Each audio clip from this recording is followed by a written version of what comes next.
Dr. Watson, so you and the mysterious Mr. Edwards got yourselves arrested on suspicion of murder, huh? Yes, Mr. Bartell. Holmes did everything in his power to persuade Inspector Vernet to release us, but it was useless. And so, while Mr. Edwards and myself were languishing in detention cells at the local Sûreté, Holmes and the French inspector were examining the dressing room of the dead woman. I'm sure, Inspector Vernet, that being as keen a detective as you are, you must suspect the true identity of Mr. Edwards. Of course, Monsieur Holmes. But that is the danger of incognitos. If he chooses to assume the identity of plain Monsieur Edwards, then he must run the risks of plain Monsieur And Edwards. you're convinced that either he or my friend strangled Mademoiselle Girondet? It is obvious. Then I'll have to prove to you that they didn't. Let me examine the body again, will you? If she had been strangled by either of my friends, why would her body be lying here under the window? It's as far away from the door by which they left this room as possible. That proves nothing. No, but it's odd. Giselle was a strong girl. There might easily have been a struggle. Perhaps she tried to get away through the window. And yet there are no marks of violence on her throat. Just this piece of very fine cord that did its deadly work so cleanly. Cut with a knife. Please do not remove the cord, Monsieur Holmes. The body has not yet been photographed. Dear me, Vernet, you're making it very hard for me, aren't you? You notice, of course, that the window is open. Yes, but we have examined the snow outside. There were no footprints within 3 yards of the window. The murderer must have entered by the door that I was watching. Yes, it would be hard, even for a professional acrobat to jump in. An acrobat? Vernet, your young friend, Mademoiselle Yvette Marat, is a tightrope walker. Yvette, but... Yes, she certainly had a motive. She'd even sent a threatening letter. I heard her express hatred and jealousy for this dead woman. It's conceivable that she could enter a room by a window without leaving footprints in the snow. Where was she at the time of the murder? I do not know. I was waiting for her in the corridor. Then I suggest that we investigate her alibi at once. And after that, Inspector, I must pay a visit to the Sûreté. I don't want my friends to think that I've deserted them.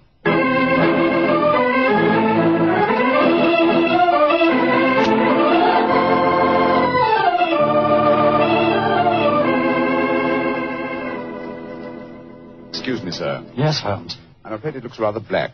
As I was telling you, Yvette Marat, the tightrope walker, was able to establish a completely satisfactory alibi. Vernet still suspects you or Dr. Watson. Well, that's ridiculous. May I ask you a very straightforward question, sir? Of course. I can well understand that if you had gone into the dressing room and found the woman already murdered, you might easily be tempted to conceal the fact, to avoid a scandal involving your person. Will you swear to me, sir, on your true identity, that Giselle was alive when you left her? She was, Holmes.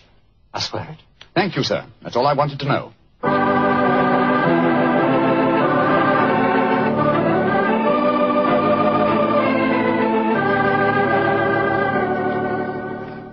Holmes, I'm glad to see you. You know, I've been thinking. All this depends on Vernet's evidence. But supposing he was the murderer.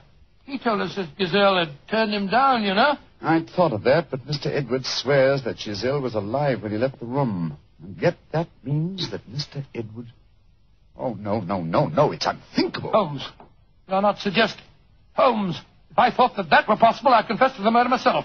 My life wouldn't matter if it would save a scandal like that. Great Scott, it would shatter the empire. Dear old Watson, you shall not sacrifice yourself. You're as valuable a British institution as the Lion himself. No, my dear fellow. We shall never sacrifice you, not while my mind is still capable of... My mind? That's it. Thank you, Watson. You've given me the answer. Holmes, what are you burbling Be about patient, now? old fellow. In half an hour, you'll be out of this cell, and the real murderer will be in it.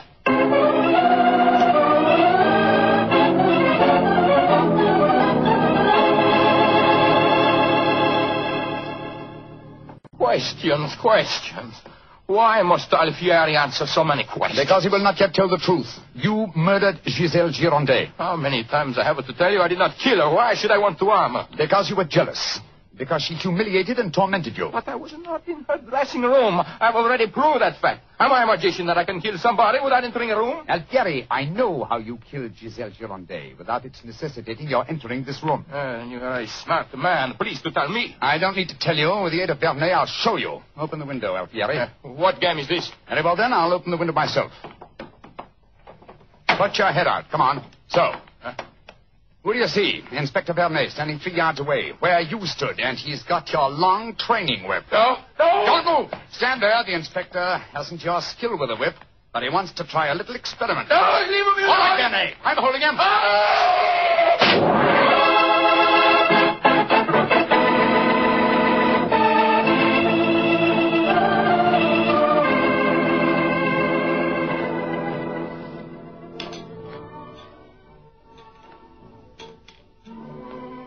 Well, Mr. Edwards, well, sir, this is a pleasant change from a prison cell, isn't it? It certainly is. Holmes, I can't tell you how grateful I am. I still don't quite understand how you did it. Watson, in rather a roundabout way, was responsible for giving me the clue. Oh, how was that, Holmes? Well, on more than one occasion, old chap, I've had cause to deploy a rather florid style of writing. Tonight, I was very thankful for it. When I began to speak of the capabilities of my mind, suddenly I remembered a phrase of yours in which you referred to its whip-like rapidity and accuracy. That, of course, made me think about Pierre, the animal trainer. Exactly how did he kill the poor girl? Well, sir, he stood outside the window, far enough away to leave no incriminating footprints. Called to Giselle, probably persuaded her to lean out, then snapped the whip around her neck, pulling it tight and strangling her. And then I suppose he cut the cord and let the body fall back into the room. Precisely, old fellow. We found a whipstock among his tackle, a whipstock from which the lash had been cut. The stub of lash left matched the cord around the dead girl's throat. Amazing business. I don't mind telling you, fellas, I'm very thankful to be through with it. Yes, so am I, sir. In fact, I wouldn't be at all surprised if this whole incident cures me of my love of circuses. Oh, I didn't know you had a predilection in that direction, Watson. Oh, yes, sir. Yes, if you don't mind my saying so. When he was 8 years old, he fell in love with a lady bareback rider. Didn't you, Watson?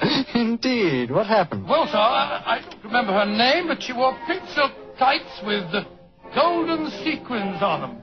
And I wrote her a rather hot-headed letter. Unfortunately, my mother...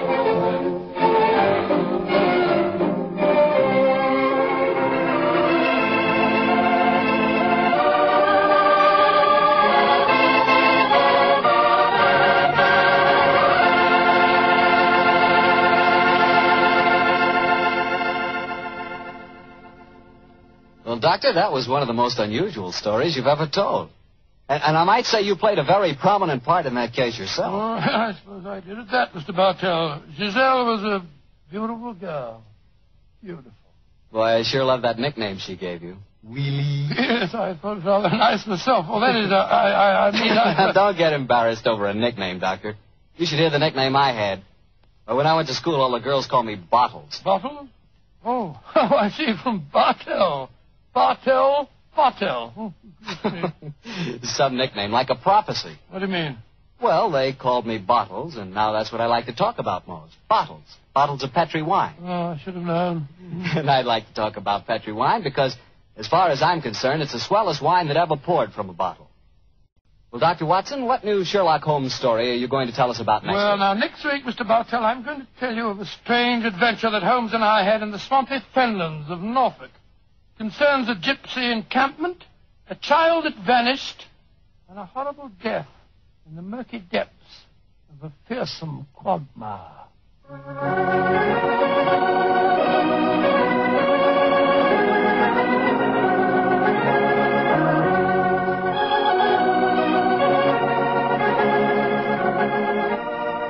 Tonight's Sherlock Holmes adventure was written by Dennis Green and Anthony Boucher and was suggested by an incident in the Sir Arthur Conan Doyle story, The Adventure of the Three Students.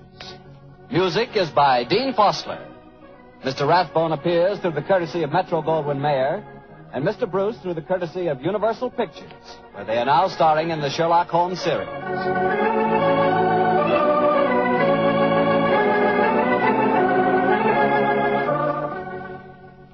The Petri Wine Company of San Francisco, California, invites you to tune in again next week, same time, same station.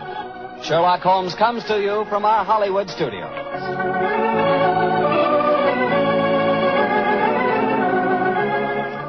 This is Harry Bartell saying good night for the Petri family.